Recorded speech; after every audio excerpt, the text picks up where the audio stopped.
I told myself it was just a short escape, a little time for me to feel alive again.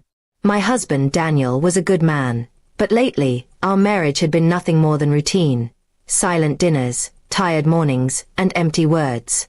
When an old flame, Ryan, reached out and promised me excitement, I gave in. I booked a secret trip with him, pretending to my husband that I was going away with some friends. To make sure there were no interruptions, I blocked Daniel's number before boarding the plane. The trip was everything I thought I wanted. Lavish dinners, laughter, and stolen kisses that made me feel young again.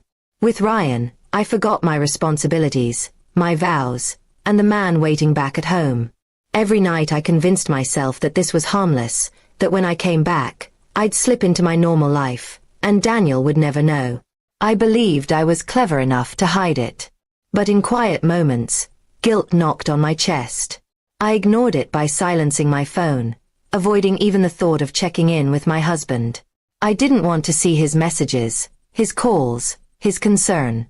For 1 week, I lived in a fantasy, while Daniel had no idea where I was or why his wife had vanished without a word.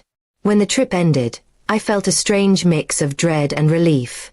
On the plane back home, I unblocked Daniel's number, expecting to see a flood of missed calls and worried messages.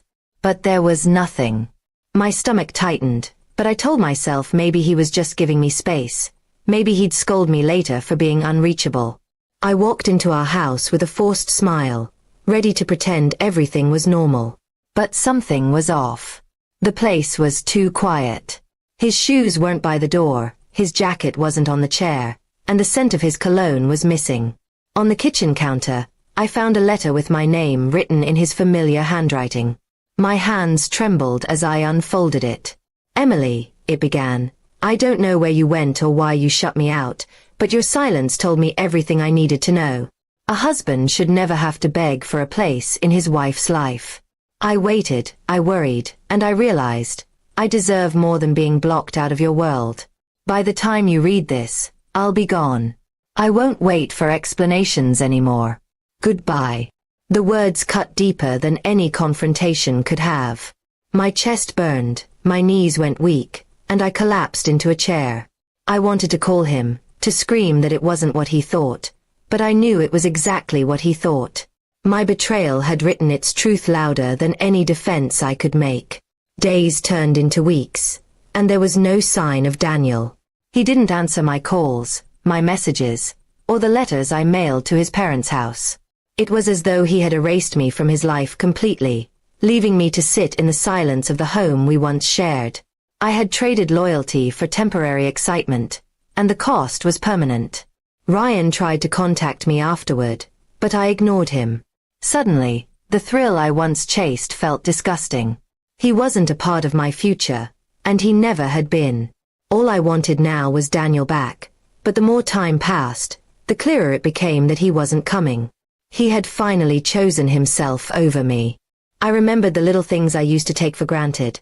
How Daniel always made sure my car had gas, how he left coffee ready in the morning, how he called me home whenever I felt lost. Now those small acts of love replayed in my mind like punishments. I had wanted excitement, but I had destroyed the stability that truly mattered. My friends noticed the change in me.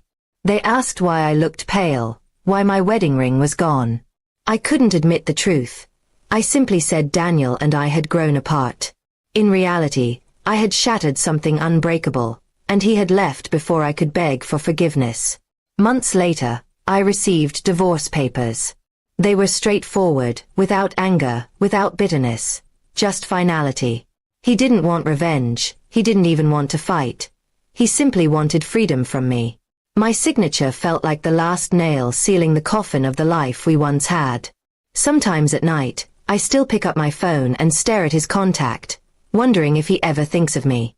But I know I'll never hear his voice again, never see his smile, never feel his quiet love. My choice on that trip didn't just break my marriage. It erased the man who once promised forever. In the end, I learned that love isn't always about excitement or passion. It's about loyalty, respect, and the quiet comfort of trust. I lost Daniel because I forgot that. And though the world goes on, my heart remains haunted by the memory of a husband I blocked out, only to realize too late that he had blocked me out forever.